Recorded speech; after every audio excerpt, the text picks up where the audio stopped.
and a 5-up invuln, so it makes them extremely durable.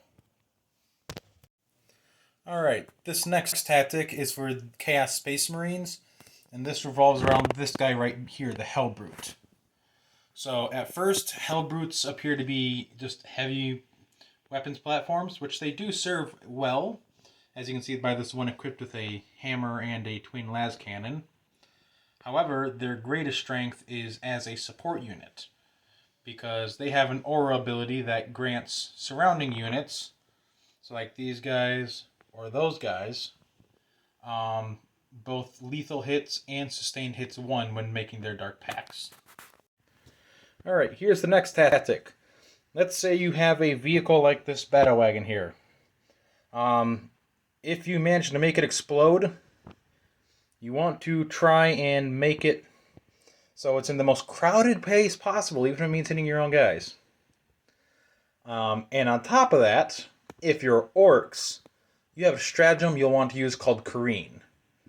If they are not anywhere near any models they want to be when they explode, they can use that stratagem for 1 command point to drive the truck or whatever it is into in any direction and then explode. Alright, this next tactic is for the orcs specifically, and that would be never underestimate your pain boys. I have thrown everything in the kitchen sink at this unit, and I've only killed about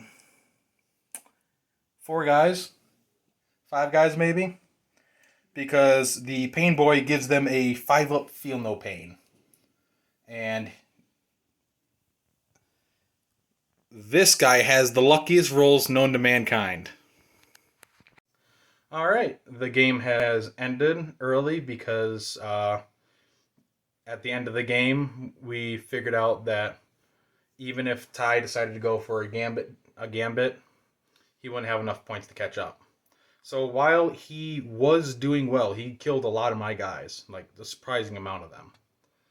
Ultimately, Dark Apostle won over his war boss. Alright, that's all we've got for today. Hope you all have a good night.